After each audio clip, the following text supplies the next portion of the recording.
അള്ളാഹുവിന്റെ നബി, അള്ളാഹുവിന് ഇഷ്ടപ്പെട്ട ഒരാൾ അങ്ങനെ ആലോചിച്ചപ്പോ അള്ളാഹു തീരുമാനിക്കുകയാണ്, എങ്കിൽ അദ്ദേഹത്തെ തന്നെ അദ്ദേഹത്തിന് ദൃഷ്ടാന്തമായി കാണിച്ചു കൊടുക്കണം. അങ്ങനെ അള്ളാഹു സുബ്ഹാനഹു വ തആല ഫഅമാതഹു അല്ലാഹു 100 ആം, 100 വർഷം അള്ളാഹു സുബ്ഹാനഹു വ തആല മഹാനവറുകളെ ഉറക്കിക്കിടത്തി 100 വർഷത്തേക്ക്. അങ്ങനെ 100 വർഷം കഴിഞ്ഞു അദ്ദേഹം എണീറ്റു. പക്ഷെ അദ്ദേഹത്തിന് ഒരു കൂസലുമില്ല.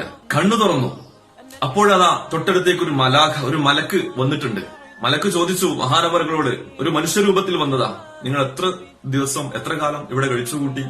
അദ്ദേഹം പറഞ്ഞു, ഞാൻ ഒരു ദിവസം അല്ലെങ്കിൽ ഒരു അല്പസമയം, കുറച്ചു സമയം ഉറങ്ങിയിട്ടുള്ളൂല്ലോ. അപ്പൊ മലക്ക് ഇങ്ങനെ ചിരിച്ചു, മുഖത്തേക്ക് നോക്കി. പിന്നെ അദ്ദേഹം തന്റെ കഴുതയെ നോക്കി. കഴുതയെ കെട്ടിയിട്ട ഭാഗത്ത് കഴുതയില്ല. കഴുതയ്ക്ക് പകരം നുരുമ്പിയ എല്ലുകൾ മാത്രം. ഭക്ഷണം വിരിച്ച സുപ്രയുടെ അടുത്ത് നോക്കി. ഭക്ഷണം അതേപോലെ കിടപ്പുണ്ട്. ഭക്ഷണത്തിന് ഒരു കുഴപ്പവും വന്നിട്ടില്ല. ലം യതസന്ന വലം യതഗയ്യർ, അതിന് മാറ്റമേ സംഭവിച്ചിട്ടില്ല. അത്ഭുതം കൂറി അദ്ദേഹം. അപ്പോൾ മലക്ക് പറഞ്ഞു, ബൽ ലബിസ്ത 100 ആം, നിങ്ങളെ 1 2 അല്ലെങ്കിൽ അര ദിവസമോ ഒന്നുമല്ല ഉറങ്ങിയത്. നിങ്ങൾ ഉറങ്ങിയത് 100 വർഷമാണ്. നിങ്ങൾ 100 വർഷമാണ് ഉറങ്ങിയത് എന്ന് ആ മലക്ക് അദ്ദേഹത്തോട് പറഞ്ഞു കൊടുക്കുകയാണ്. അദ്ദേഹം അത്ഭുതപ്പെട്ടു പോയി. പിന്നെയും അള്ളാഹു അദ്ദേഹത്തിന് മുഅ്ജിസത്ത് കാണിച്ചു കൊടുത്തു. അദ്ദേഹത്തിന്റെ മുഅ്ജിസത്ത് തന്നെ അദ്ദേഹത്തിന് കാണിച്ചു കൊടുക്കുകയാണ്. എന്താ കാണിച്ചു കൊടുത്തത്? ആ മലക്ക് പറഞ്ഞു, നിങ്ങൾ ആ കഴുതയുടെ നുരുമ്പിയ എല്ലുകളിലേക്ക് നിങ്ങളൊന്ന് നോക്കുക. അദ്ദേഹം അതിങ്ങനെ നോക്കി നിൽക്കുമ്പോ അത്ഭുതപ്പെട്ടു. നുരുമ്പിയ എല്ലിന്റെ കഷ്ണങ്ങളെല്ലാം ഒരുമിച്ച് കൂടുന്നു. പിന്നീട് അതിന്മേൽ ഇറച്ചി വരുന്നു. പിന്നീട് അതൊരു പ്രത്യേക രൂപമായി, വളരെ അദ്ദേഹത്തിന്റെ കഴുതയുടെ രൂപമായി മാറുന്നു.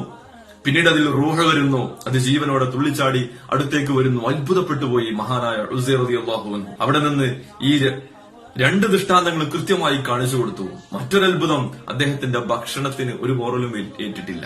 ഔ കല്ലദീ മറ അലാ ഖറിയത്തിൻ വഹിയ ഖാവിയത്തുൻ അലാ ഉറൂശിഹാ ഖാല അന്നാ യുഹ്യീ ഹാദിഹി അല്ലാഹു ബഅദ മൗതിഹാ ഫഅമാതഹു അല്ലാഹു 100 ആമിൻ ثم بعثه قال كم لبثت قال لبثت يوما أو بعض يوم قال بل لبثت 100 عام فانظر إلى طعامك وشرابك لم يتسنه وانظر إلى حمارك ولنجعلك آية للناس وانظر إلى العظام كيف ننشزها ثم نكسوها لحما فلما تبين له قال أعلم أن الله على كل شيء قدير.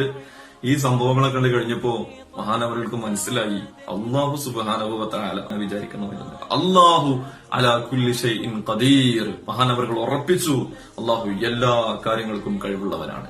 ഇത് ഒരു സംഭവം. ഇനി 2 പ്രധാനപ്പെട്ട സംഭവങ്ങൾ കൂടി മഹാനായ ഉസൈർ റളിയല്ലാഹു അൻഹുവിന്റെ ചരിത്രത്തിൽ നമുക്ക് കാണാൻ കഴിയും.